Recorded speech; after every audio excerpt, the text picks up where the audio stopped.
Dans ce paragraphe, nous allons nous intéresser à l'étude exhaustive et quantitative des propriétés qui intéressent en dernier lieu les industriels, ou en premier lieu, je dirais même, on achète un polymère pour ses propriétés mécaniques, thermiques et optiques. Et donc, il est très important de s'intéresser à ces propriétés parce que qui dit polymère dit cahier des charges en fonction de ce qu'on veut en faire. Donc nous allons nous intéresser à la transparence, la conductibilité, aux propriétés mécaniques. Ensuite, nous allons nous intéresser à ce qui se passe par élévation de température. Et pour finir, nous nous intéresserons à la solubilisation des polymères. Donc, je reprends avec le début. Donc, pour ce qui est de la transparence, eh bien, on l'a déjà vu dans le paragraphe précédent quand on a défini ce qu'est un polymère amorphe et un polymère semi-cristallin. En raison de l'homogénéité du polymère amorphe, il est transparent. Et en raison de sa non-homogénéité, les semi-cristallins sont opaques. Donc ça suffit à retenir, mais j'en remets une couche ici puisque c'est très important de le retenir. Pour ce qui est de la conductibilité, c'est-à-dire la capacité à conduire l'électricité, eh bien les polymères sont des chaînes de molécules liées par liaison covalente. Et donc ces chaînes n'ont aucune vocation, de même que les solides covalents, tels que le diamant par exemple, ne construisent pas l'électricité, eh bien ces produits-là ne conduiront pas l'électricité, ils seront non conducteurs et donc isolants. Vous le savez bien, toutes les gaines électriques qui entourent les métaux nous isolent du dangereux courant électrique éventuellement. Alors il faut savoir que d'un point de vue plus moderne, à l'heure actuelle, en mettant des doubles liaisons dans les chaînes de polymères, on arrive à faire des polymères conducteurs, mais ça reste du domaine de la recherche. C'est pas du tout le domaine du polymère classique. Plus intéressant et plus long, la notion de propriété mécanique du polymère. Alors, les matériaux polymères, c'est quand même très particulier parce que c'est l'aspect encombrement, c'est-à-dire stérique, et entropique, c'est-à-dire désordre d'un enchevêtrement de molécules qui, dans le cas des polymères, peut assurer une cohésion au-delà des simples calculs de force de liaison. J'entends par là que si vous prenez une pelote de laine avec lequel, totalement déroulée, avec lequel votre chat a joué, s'il a joué vraiment longtemps, ça finit par faire une pelote inextricable et qui aura une certaine capacité mécanique puisque vous n'arriverez pas à l'étirer, par exemple, comme vous le souhaitez, en raison du nombre incroyable de nœuds qu'il y aura à l'intérieur. Et donc, c'est bien l'enchevêtrement des molécules qui va lui donner sa propriété mécanique, beaucoup moins souple, par exemple, que la pelote que vous aviez achetée au départ. Alors, pour étudier ces propriétés mécaniques, on va tracer les courbes d'allongement en fonction la courbe d'étirement en fonction de la contrainte que l'on va exercer sur un échantillon de polymère. Alors comment on s'y prend techniquement? Eh bien techniquement on prend ce qu'on appelle une éprouvette. Donc les polyméristes parlent d'une éprouvette, donc c'est pas du tout l'éprouvette au sens où nous l'entendons au laboratoire. C'est juste un morceau de votre polymère que vous avez mis dans un état très particulier, où vous avez choisi ici la zone que vous souhaitez étirer, qui a une section standardisée. Donc je peux rajouter ici la section standardisée sur laquelle vous voulez exercer la contrainte. Donc cette surface ici, vous allez exercer dessus une force et donc vous allez exercer une pression sur cette section. C'est pour ça que vous avez votre graphe ici que vous allez tracer qui s'exprime en ordonnée avec sigma en mégapascal, qui est la contrainte que vous allez exprimer en mégapascal. Donc j'ai ici un objet qui va s'accrocher à votre éprouvette, ici à gauche, ici à droite, de façon à exercer une force que vous allez réguler. Cette force sur cette surface va créer une contrainte exprimée en mégapascal. Et donc vous avez ici l'axe des ordonnées. Et qu'est-ce que vous allez faire? Vous allez mesurer l'allongement ici. Donc vous aviez une longueur L0. À un moment donné, ça va faire L0 plus quelque chose qu'on note epsilon, c'est l'allongement qu'on peut exprimer en pourcentage ou en longueur tout court, mais en général on le fait en pourcentage, c'est-à-dire la longueur mesurée sur la longueur initiale. Donc vous avez ici le pourcentage d'allongement. Donc vous avez ici 10% d'allongement, 20% d'allongement, 280% d'allongement, par exemple. Alors, nous avons ici le tracé en noir de la courbe qu'on a obtenue pour un échantillon donné d'un certain polymère. Et donc, les courbes peuvent prendre des formes très différentes. Vous en aviez l'exemple en dessous. Donc, vous avez une courbe qui est simplement un segment de droite ici. Vous avez la courbe que j'ai reproduite là. Et puis, celle-ci ou celle-là. Alors, pourquoi j'ai choisi la courbe numéro 3? Ben, parce qu'elle permet de mentionner tout le vocabulaire qui est utilisé pour illustrer ces courbes. Alors, lorsque vous commencez à exercer une contrainte, il se peut que l'allongement soit, en regard de cette contrainte, quasiment linéaire. C'est-à-dire qu'au fur et à mesure que vous augmentez la contrainte, l'allongement est proportionnel. C'est ce qu'on appelle la zone d'élasticité linéaire. Et bien, tant que c'est linéaire, vous avez une réversibilité, donc c'est ce que j'ai rajouté ici en bleu. Donc cette élasticité est une zone d'élasticité réversible. Donc en clair, imaginez un élastique, vous tirez avec vos doigts, ça s'étire, vous lâchez, ça revient en position. Eh bien, ça veut dire que plus vous étirez, plus vous tirez, plus ça s'étire, donc il y a proportionnalité. Cette proportionnalité, elle peut se mesurer par une pente. Donc vous avez ici le segment rouge qui est la pente. Cette pente s'appelle le module de Young, vous l'avez vu en physique, et on le note E.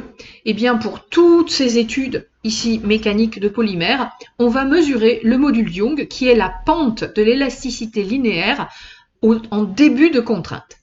Maintenant, je veux soumettre ce matériau à des contraintes très fortes, donc je poursuis mes contraintes et j'augmente encore la contrainte sigma.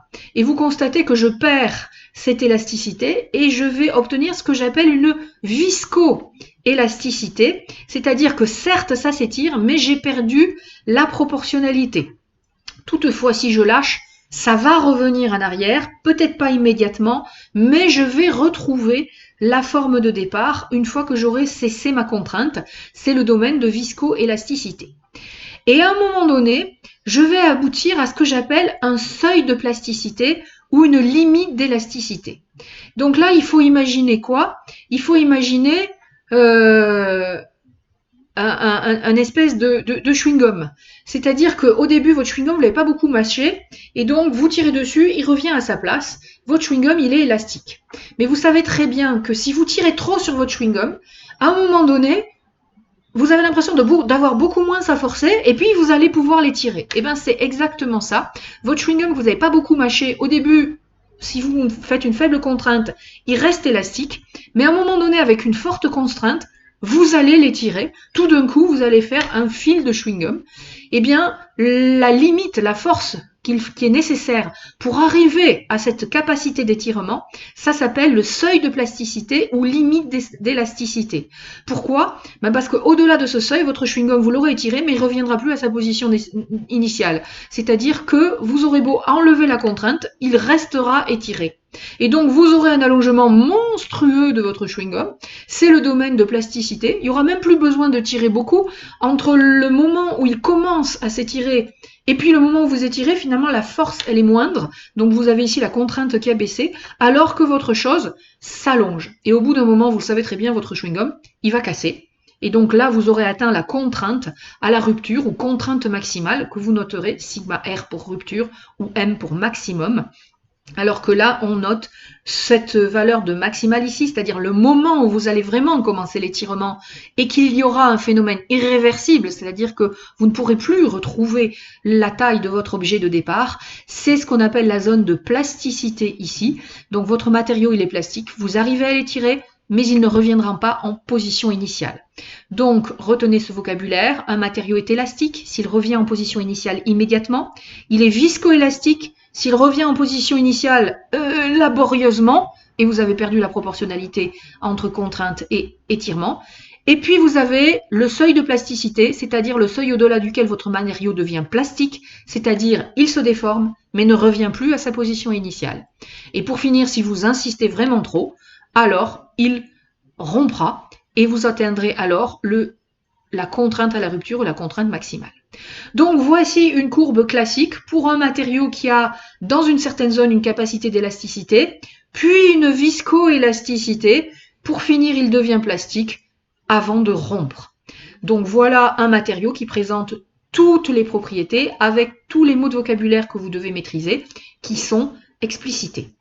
En fin de ce cours, vous avez ici une annexe qui vous présente, donc je la présente ici, la définition des comportements visqueux, élastiques et viscoélastiques.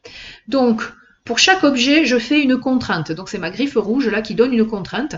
Donc ici, ma contrainte, elle est brutale. Donc, vous imaginez une contrainte brutale. Ma griffe, je ne tire pas du tout dessus. Puis tout d'un coup, je dis à mon appareil, vas-y, exerce une contrainte, toujours la même. Donc, il y a un échelon de contraintes, toujours la même, et à un moment donné, on lâche. Le solide élastique idéal, à la contrainte, il s'étire. Proportionnellement à la contrainte, donc là j'ai mis un proportionnant 1, peu importe, il garde avec la contrainte que vous exercez la même taille, et puis il revient à sa position initiale immédiatement dès que vous lâchez la contrainte. Ça, c'est le solide élastique idéal. Et puis vous avez le matériau viscoélastique. C'est-à-dire qu'au début de la contrainte, il s'étire, et puis après c'est le fluage. Il met un peu de temps avant d'atteindre, de subir la déformation et d'exploiter sa totale élasticité. Et donc on n'a pas comme ça l'étirement immédiat, on a un étirement qui va prendre un certain temps avant d'arriver à la dimension maximale possible. Puis si vous lâchez la contrainte, eh ben c'est pareil, cette élasticité, elle va reprendre un certain temps, elle va mettre un temps de recouvrance avant d'obtenir la taille initiale. Ce matériau-là me fait penser à un matelas à mémoire de forme ou un oreiller à mémoire de forme. Je ne sais pas si vous avez déjà vu ce genre de matériau, mais quand vous enfoncez la main, au début ça s'enfonce très facilement, puis après il faut pousser un petit peu plus avant d'arriver à la déformer. Puis quand vous lâchez votre main, ça ne revient pas tout de suite en position initiale, ça prend un certain temps, mais au final votre matelas ou votre oreiller va reprendre, après un temps de recouvrance, va reprendre sa taille. Donc là vous avez des matériaux viscoélastiques. Pensez à un matelas à mémoire de forme. Là, c'est l'élastique classique. Et puis, vous avez le fluide visqueux, le truc mou, c'est-à-dire qui, à l'échelon de contrainte, va lentement se déformer jusqu'à atteindre une taille. Mais comme il est plastique, eh ben, il ne va pas retrouver sa taille initiale. Et il va rester à sa taille-là. Donc c'est votre chewing-gum que vous étirez, celui que vous avez mâché beaucoup. Dès le début, comme le chewing-gum que vous avez mâché beaucoup, il va s'étirer, puis rester dans la position dans laquelle vous venez de le mettre. Et donc vous ne pourrez plus le faire revenir à son état initial, à moins de le rembobiner. Donc vous avez ici dans cette annexe le rappel du vocabulaire de ce qu'est un matériau élastique idéal, viscoélastique, donc il faut du temps mais il va revenir à sa position, et pas du tout élastique, il est visqueux, donc vous allez l'étirer, le déformer, mais il ne reviendra pas à sa position initiale.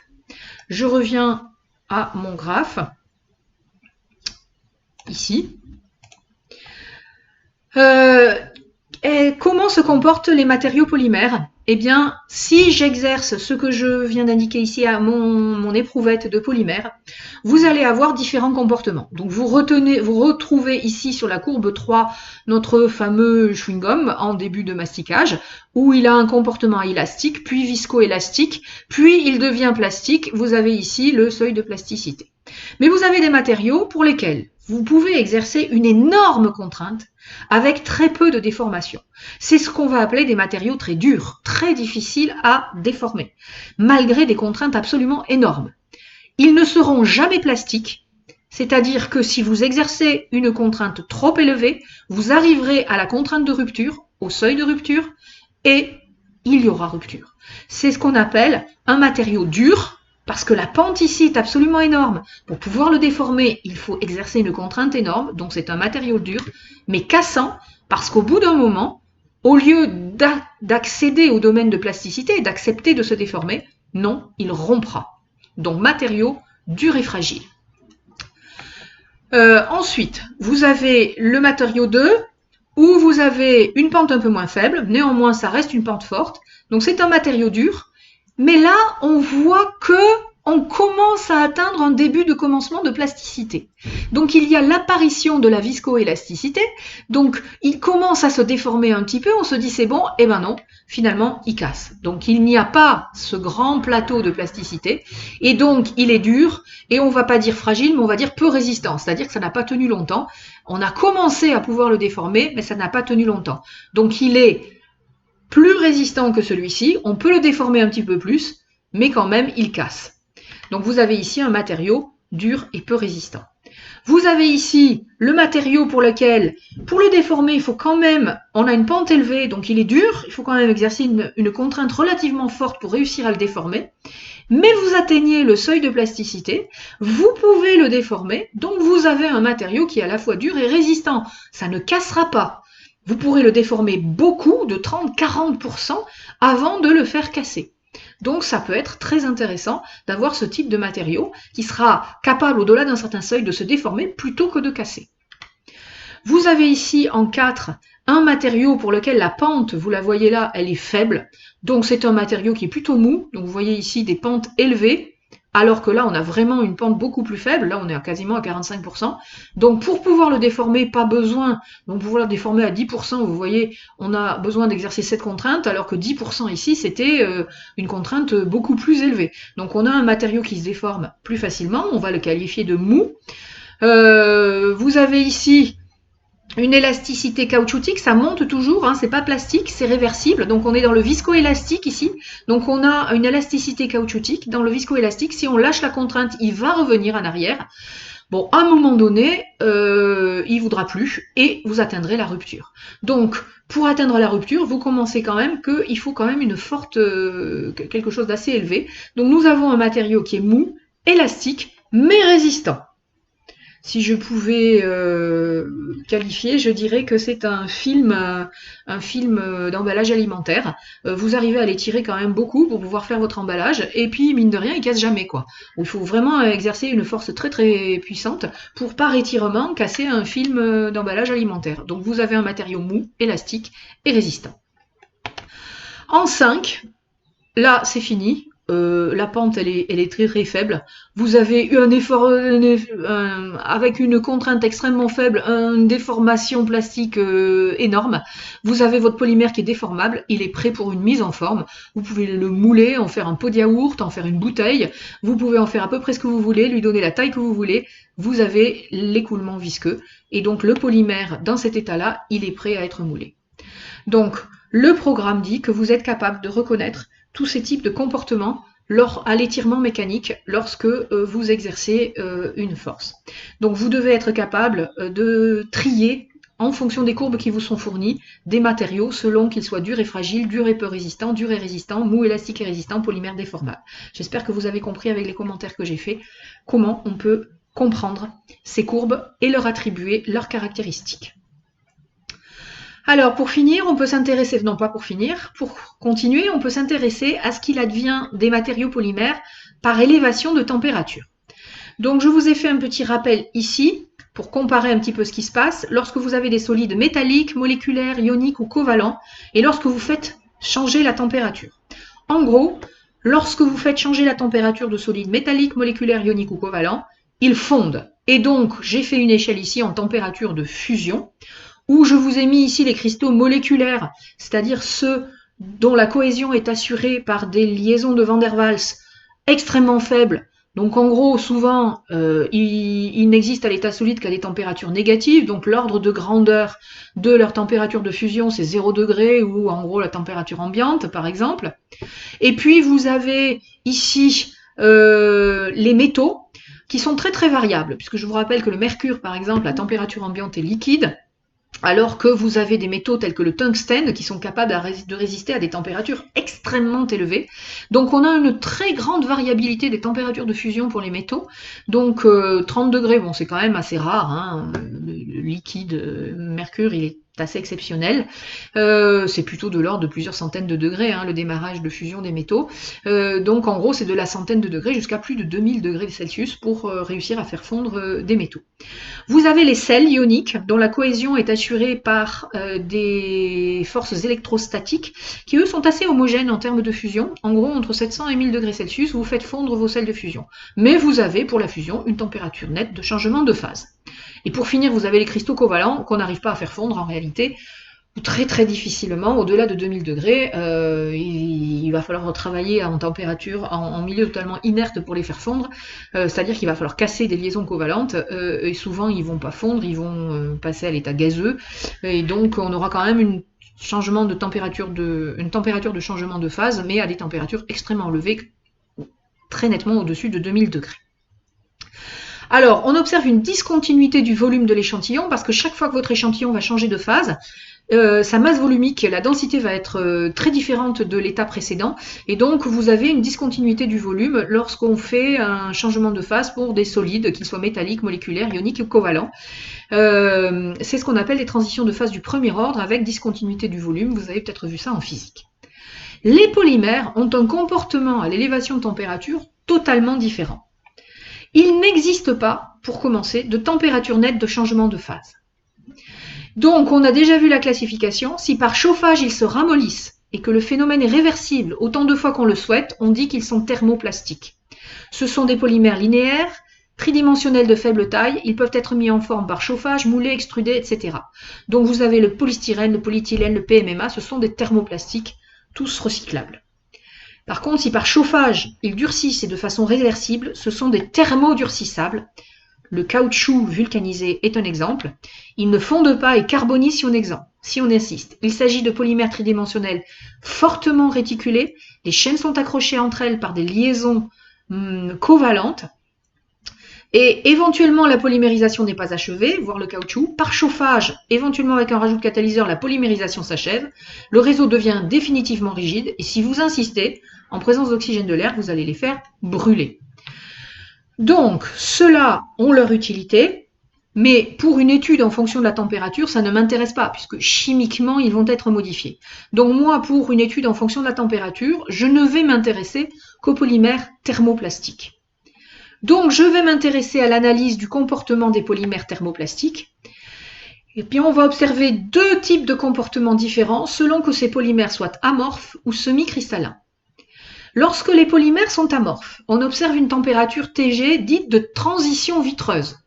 On devrait parler de zone de température de transition vitreuse. Ce n'est pas une température nette, qui se traduit par une brusque augmentation de la viscosité du polymère, parfois pas si brusque que ça, et il passe dans un état caoutchoutique, c'est-à-dire encore solide au sens intuitif du terme, mais avec une forte baisse du module Young. Donc en clair, les jolies courbes que je vous ai présentées précédemment, pour un même matériau, ne seront pas les mêmes en fonction de la température, puisque en dessous de la température de transition vitreuse, ils seront dans un état relativement solide avec un module Young très important. C'est ce qu'on va appeler un état vitreux. Pourquoi vitreux? Parce que je vous rappelle que les polymères amorphes sont transparents et qu'une vitre, le verre, c'est dur. Et donc, on va appeler cet état un état vitreux. Quand vous avez, pour ce polymère à basse température, un module Young relativement important. Et puis, à un moment donné, en chauffant, si on reprend notre même éprouvette, on se rend compte qu'au-delà d'une certaine température, alors le module Young baisse fortement, c'est-à-dire qu'on gagne de l'allongement lorsqu'on met une contrainte. Et cet allongement, dans un premier temps, il va être réversible, c'est l'état caoutchoutique, puis à un moment donné, il sera plus réversible du tout, ça sera l'état plastique, c'est-à-dire que nous aurons notre liquide visqueux. Et là, c'est un continuum de température, nous n'aurons aucune transition nette pour ce passage de l'état caoutchoutique à l'état liquide visqueux. Par contre, là, on peut quand même définir ce passage entre l'état vitreux et l'état caoutchoutique. Les phases amorphes ne présentent donc pas de température de fusion. On ne peut pas faire vraiment, on ne peut pas définir de température de fusion pour un polymère amorphe. On définit une température de transition vitreuse. Elle est notée Tg, G pour glace en anglais, et donc Tg est la température de transition vitreuse. Qu'advient-il pour les polymères semi-cristallins? Eh bien, vous le savez, les polymères semi-cristallins, ils contiennent à la fois des zones amorphes et des zones semi-cristallines, des zones cristallines. Donc, ils vont avoir le double comportement d'un solide polymère amorphe et solide cristallin, c'est-à-dire que vous aurez, et c'est toujours la température la plus basse, le passage des zones cristallines de leur état vitreux, où elles sont très solides, à leur état caoutchoutique, alors que les zones cristallines, elles, n'ont pas été touchées, gardent leur structure cristalline. Alors il faut bien imaginer que ces petites zones cristallines dans votre phase caoutchoutique qui a envie de se déformer jouent le rôle de nœuds, c'est-à-dire que par rapport à un état caoutchoutique totalement amorphe, cet état caoutchoutique ici, alors que les zones cristallines sont encore présentes, vont rester plus dures que des zones caoutchoutiques sans zone cristalline, de sorte que le module de Young dans ce domaine-là de température restera quand même plus élevé que celui-ci. Donc nous allons avoir ici un module de Young très élevé, un module de Young moyen, et lorsque les zones cristallines auront fondu, j'ai le droit d'utiliser ce terme, c'est-à-dire lorsque nous passerons la température de fusion, que j'ai marqué ici en gras, alors ces nœuds disparaîtront et nous retrouverons la structure d'un caoutchouc mou ou d'un liquide visqueux, ça dépendra des polymères, mais clairement ici, nous aurons une température de fusion relativement nette qui correspond à la fusion des zones cristallines. Et donc pour ces polymères semi-cristallins, nous aurons 3 zones de température. La zone inférieure à Tg, dans laquelle les phases cristallines et les phases vitreuses, c'est-à-dire polymères amorphes en état dur, coexisteront. Puis Tg, les zones amorphes ramollissent, puis température des zones cristallines, de fusion des zones cristallines dépassée, alors nous récupérons un liquide visqueux. De sorte que si j'examine pour différents polymères ces valeurs de température de transition vitreuse Tg qui sont marquées ici en trait fin et les températures de fusion qui sont marquées ici en trait gras, pour différents polymères, ce qui va m'intéresser, c'est qu'advient-il à température ambiante. Et donc, je vous ai mis ici un pointillé à température ambiante, à 20 degrés Celsius, parce que c'est ça qui importe. Comment se situe la température ambiante par rapport à Tg ou à Tf? Eh bien, si vous voyez ici le PMMA, le polyméthacrylate de méthyle, dont je vous ai dit que c'était un polymère amorphe parce que transparent, donc le PMMA il est transparent, donc c'est un polymère amorphe, eh bien à l'usage normal, pour en faire des lentilles de lunettes ou d'appareils photo, vous le voulez en matériau d'huile. Votre verre de lunettes, c'est pas quelque chose de souple. Donc vous voulez qu'à température ambiante, il soit dans son état vitreux, transparent.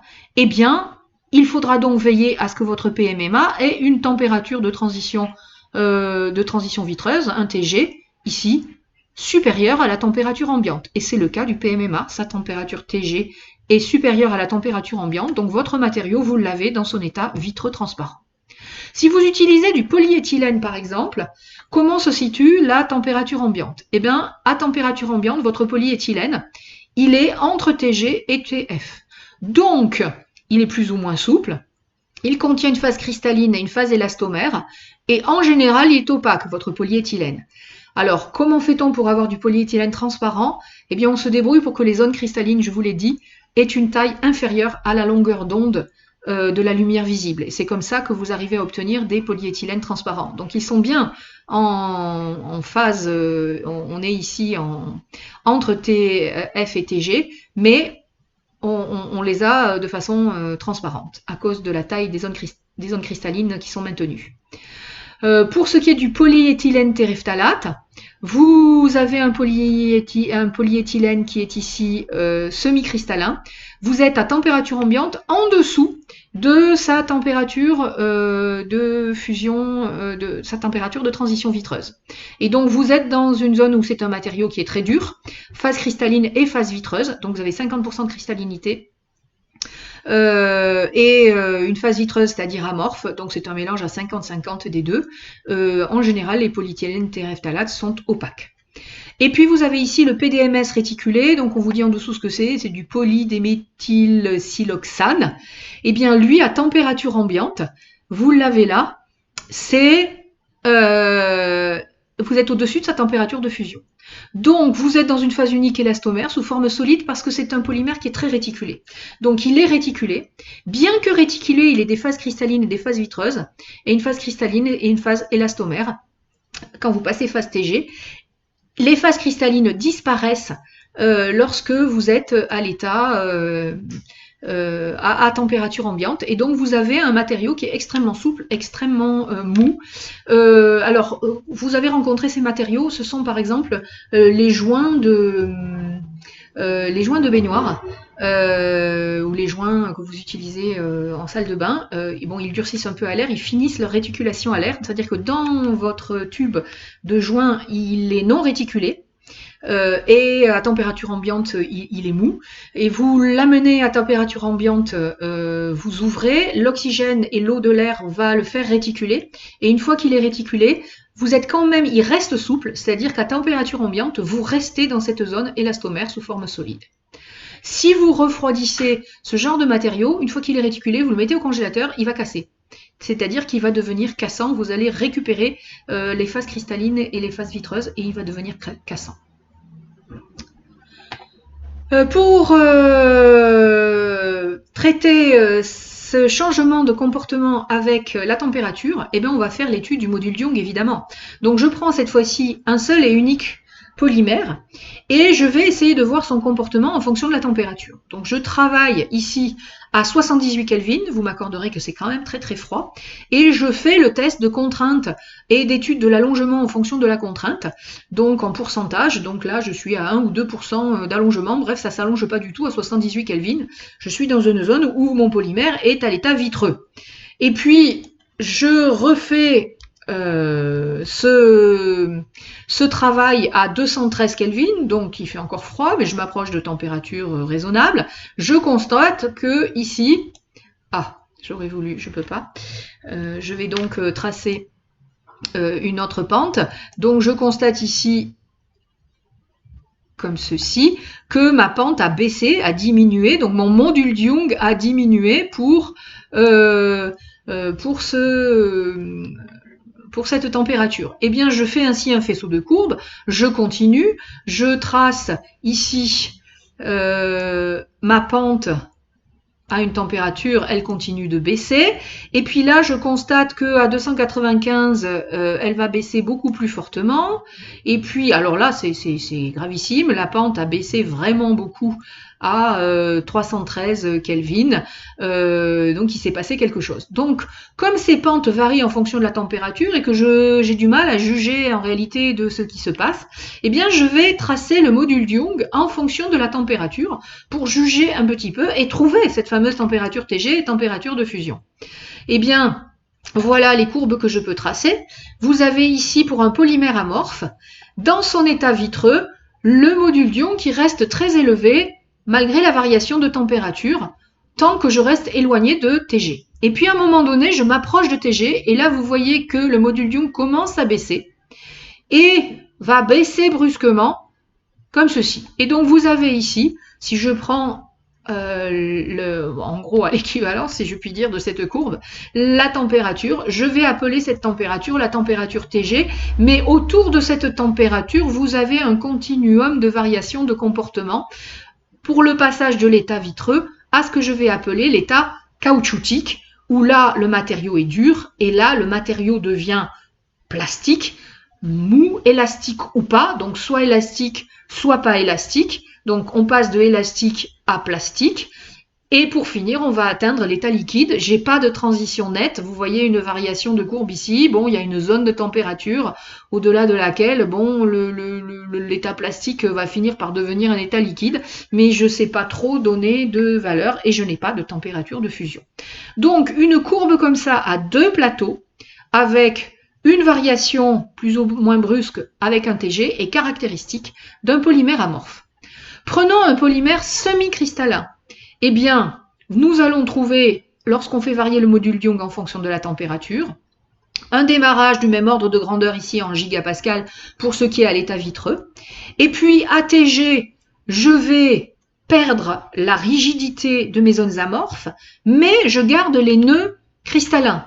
Et donc, je vais atteindre ce que j'appelle un état souple, intermédiaire en termes de module Young. Vous voyez que je suis ici intermédiaire entre ce que j'ai à l'état vitreux et l'état caoutchoutique. Donc j'ai une zone ici intermédiaire où les zones cristallines conservent une certaine dureté à mon matériau. Et j'ai un deuxième plateau qui est ce qu'on appelle l'état souple, dont je vous rappelle que c'est la superposition de cristaux et de zones amorphes qui sont placées à l'état caoutchouteux. Et pour finir, vous allez passer la température de fusion. Donc là, j'ai l'apparition d'une deuxième température de transition de phase, la température de fusion, qui normalement est une température relativement nette, pour aboutir à l'état caoutchoutique, identique à ce qu'on avait avant, puisqu'on a détruit les zones cristallines. Donc vous avez un ordre de grandeur ici de E qui est du même ordre de grandeur du mégapascal lorsque j'arrive à l'état caoutchoutique, alors que vous avez ici quelque chose qui est intermédiaire entre le méga et le gigapascal pour ce fameux état souple. Pour finir, je vous ai donné ici un polymère réticulé 3,2.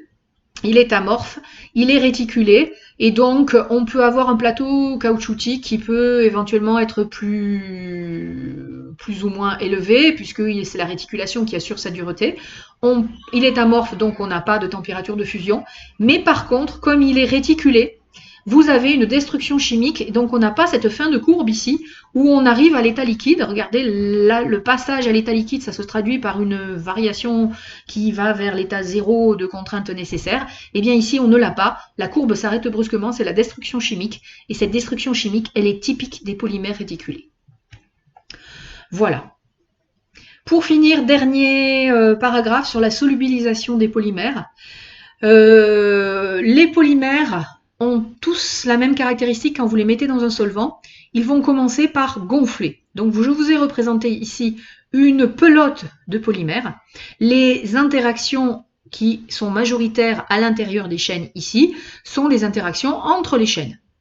Si vous proposez un solvant bien adapté, qui solvate votre chaîne de polymères, a priori il va proposer à vos chaînes de polymères des interactions favorables. Sauf que le solvant n'a pas accès à l'immense majorité de la chaîne. Et donc ça va être lent, ça risque même d'être très très lent, à tel point que parfois en plusieurs mois on n'arrive pas, si les pelotes sont bien mélangées, on n'arrive pas à observer le phénomène.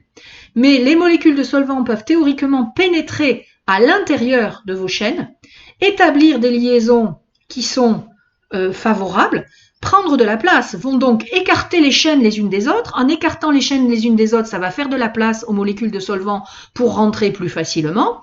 Et donc le phénomène va s'accélérer et vos chaînes vos pelotes vont gonfler parce qu'elles vont laisser rentrer de plus en plus de molécules de solvant, laisser la place pour les interactions solvant-chaîne de polymères, et puis il y aura de plus en plus de solvants à l'intérieur et sans vraiment démêler la pelote, vous allez réussir à faire gonfler votre pelote. Dans un monde parfait, à force d'en faire rentrer, vous allez réussir à démêler totalement vos chaînes et donc à solubiliser votre polymère. Si par contre vous avez pris soin d'attacher vos chaînes entre elles, même légèrement, c'est-à-dire d'en faire un polymère légèrement réticulé, vous allez observer ce gonflement, mais jamais vous ne pourrez démêler puisque toutes les chaînes sont attachées entre elles. Ça, c'est ce qu'on utilise par exemple dans vos lentilles de contact. Si vous avez malencontreusement laissé sécher vos lentilles de contact, vous les remettez dans le liquide, eh bien, elles regonflent. Donc les lentilles de contact sont des polymères réticulés qui ont une forte propension à être solubilisés dans l'eau. En gros, on a mis des groupes hydrophiles et de cette sorte, vous pouvez faire regonfler vos lentilles de contact et leur faire retrouver le volume maximum qu'elles peuvent atteindre en étant gonflées. Volume qui a été travaillé pour corriger votre myopie. Alors, ces hydrogels sont utilisés donc dans les lentilles de contact, comme je viens de le dire. Ils sont utilisés aussi dans les couches culottes. On met du matériau pour retenir les urines des bébés. Donc votre matériau gonfle et l'urine, le liquide H2O, hein, plus ou moins, est piégé à l'intérieur des pelotes de polymère et ne s'échappe plus. En trucage de cinéma, on peut faire de la neige aussi comme ça, avec des petites particules de polymère gonflées à l'eau, mais on en fait des toutes petites pelotes qui symbolisent les cristaux de neige. J'en ai terminé avec les propriétés physiques de ces polymères. Je vous invite à particulièrement méditer ces diagrammes pour reconnaître un polymère amorphe d'un polymère semi-cristallin, ou ces diagrammes ici qui vous permettent de juger de la qualité d'un matériau.